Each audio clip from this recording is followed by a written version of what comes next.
Hey guys, welcome back to the channel, and today I'm giving you my thoughts on Space Marine 1 on Steam Deck. So in this video I'll go over the setup and then just basically my thoughts on Space Marine. I mean, I was there back in 2011 when this launched on 360, PS3 and PC, and I played on the 360 as that was my machine of choice.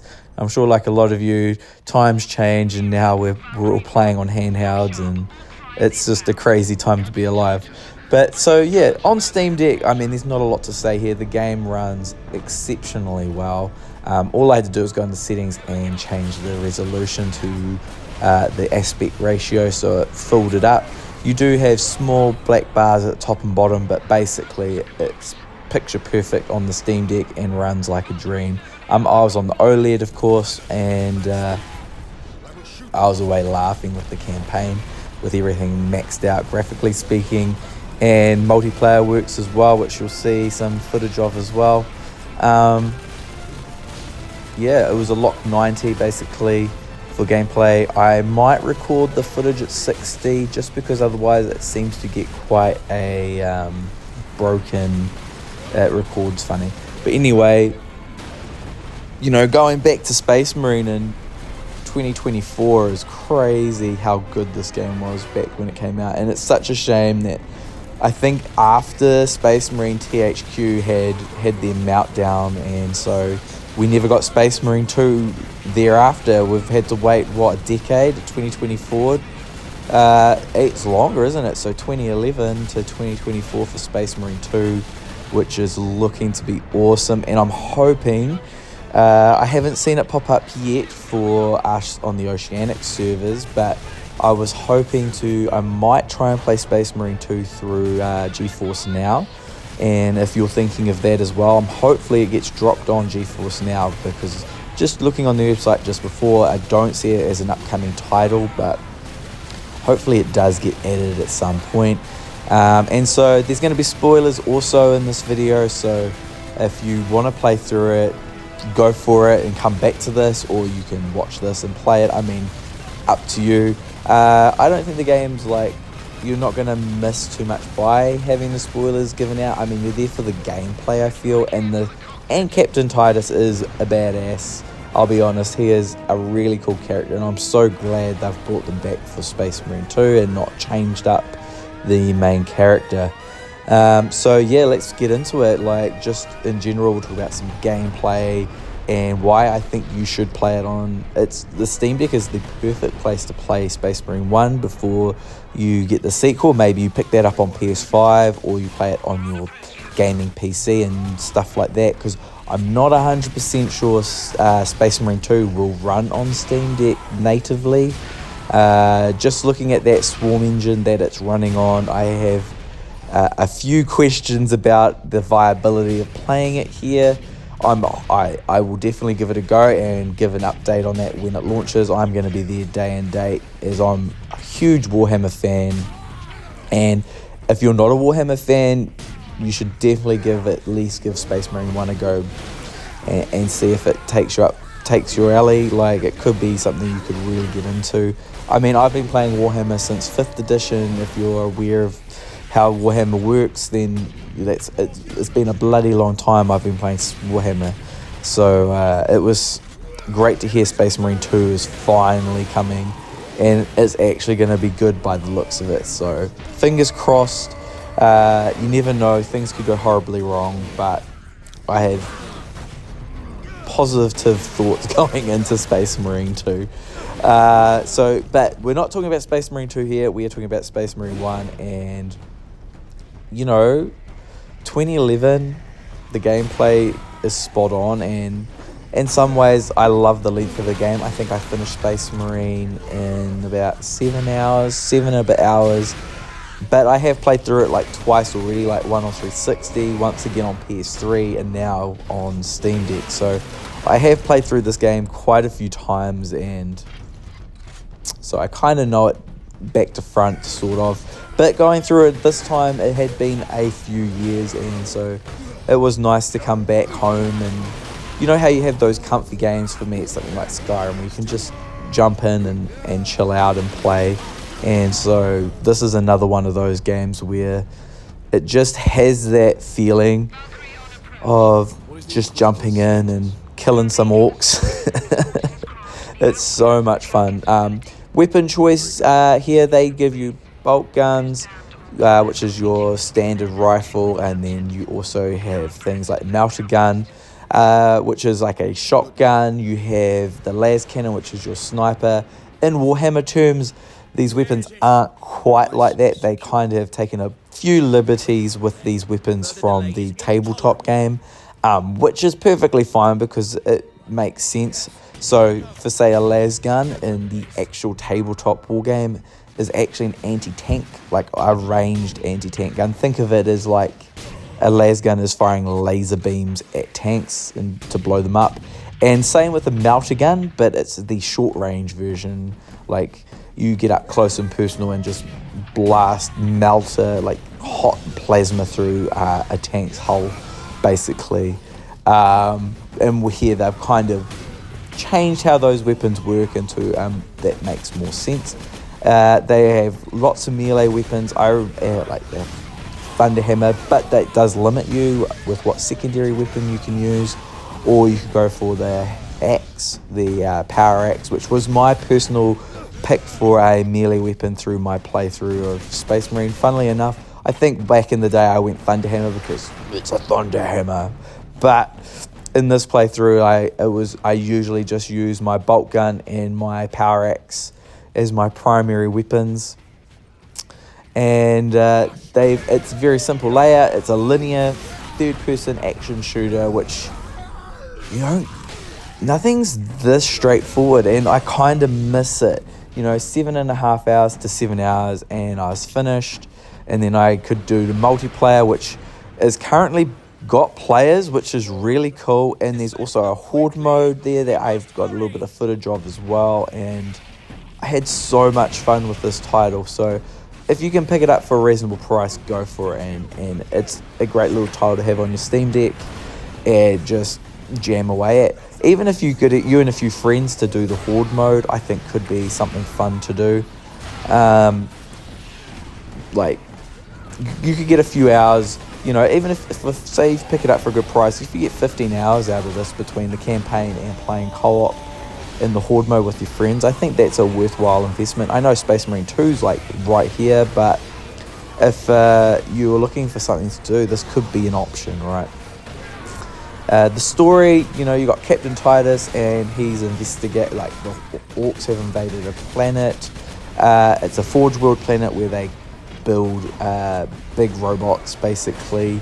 If you're not a Warhammer fan, they're called Titans and War Titans and stuff like that. And so basically you're there to, there's a space, like a spear of the tip, get there before the main armada arrives to put a dent and stop them from destroying the War Titan and keep it out of the hands of the orcs, because orcs in Warhammer love to destroy things and then take them as their own.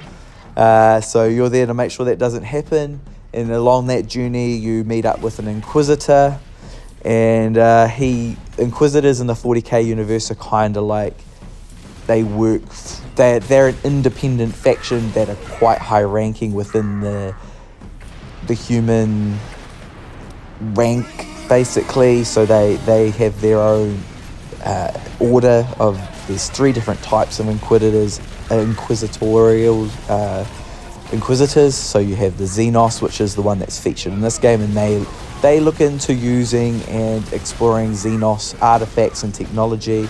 And then you have the Ordo Malleus, and you have the Demon Inquisitors. I've forgotten their names, but they all kind of look into heresy in different parts.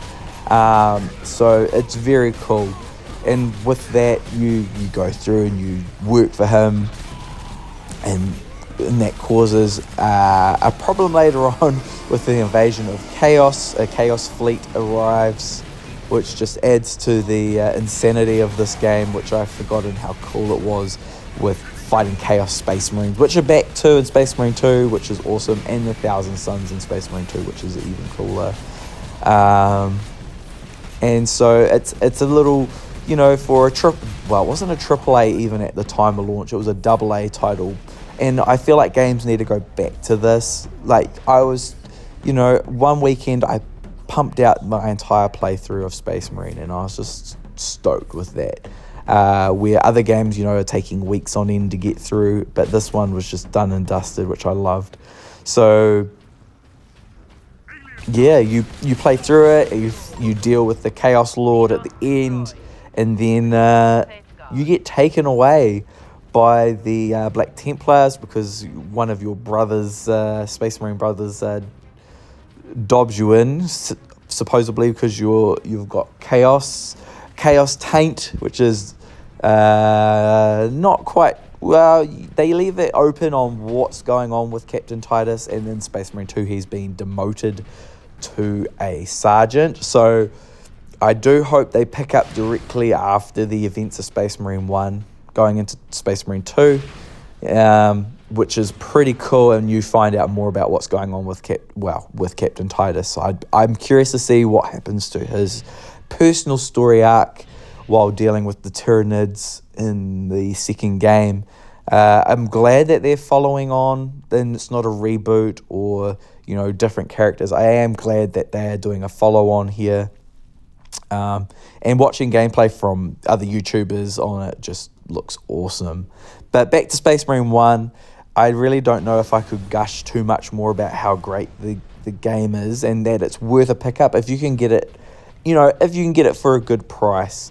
I don't think you would want to pay full price for it at this point, as it doesn't go on sale. I don't know how often it goes on sale, but maybe you could get it from a key site cheaper, like if you checked out gg.deals and got a copy for a reasonable price. And then jumping over to multiplayer, it was so nice to see that the multiplayer was up and running and people were playing. I had terrible lag because this game does not have dedicated servers. It is all peer-based, so, matching with Americans in New Zealand meant, bad lines for my lag, but I was still able to play and get a few kills here and there. And just the fact you could customize your Space Marine and your Chaos variant depending on your team that you got was so cool. I actually did, I think I did Blood Angels. You can pick pre-made ones or you can make your own.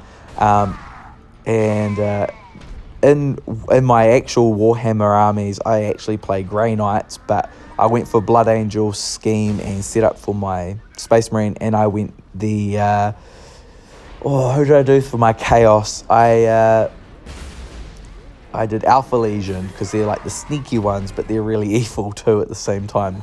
And it's just so much fun to just jump in.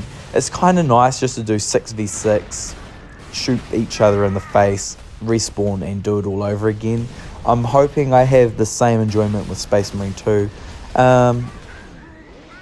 Jumping back into the campaign, even the set pieces are a lot of fun, like shooting bloody orcs out the side of Valkyrie, and getting the jump pack for certain levels is just so much fun. This game is way more fun than it should be, and I had forgotten a lot of it. And the fact that this was pulled off in 2011 on the heels of Gears of War, I think maybe if Gears of War didn't exist, this game would have even blown up bigger. I think that was a big problem, was people thought, it's just a Gears of War clone with a Space Marine skin, but it does not play anything like Gears of War. It's its own thing, and funnily enough, no games have really followed this on. I mean, I guess you could say, I don't know if Bloodborne's the right example here, but where you've got to push to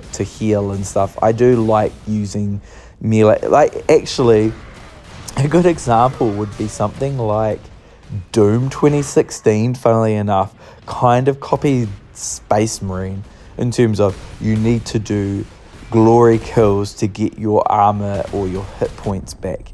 It's kind of funny to think of it like that. This game did it first. Well, I don't know whether it did it first, but you know what I mean. it happened before Doom 2016, which is kind of hilarious and in some ways. I don't know how much more rambling you'd like to hear from me, but I just want to say, if you get Space Marine for a good price, it's a good 7-hour campaign to play through, and you should do it in excitement for Space Marine 2. And if you've got some friends that already have it, or you do, maybe you should go back and try the Horde mode just for a laugh before Space Marine 2. I think with Space Marine 2 coming out so soon, the Horde mode and the multiplayer aren't really so necessary, as you've got operations and the multiplayer in the second game. So you're really just there for the campaign. But I really don't think you should miss out on it. And if you are going to pick up Space Marine 2 and you weren't going to bother with the first game, I really think you should. And I think Steam Deck's a great place for this game to live. So without further ado, thanks for my ramble. If you enjoyed this video, please give us a like and a sub. And we'll see you in the next video. Alright guys, catch you later.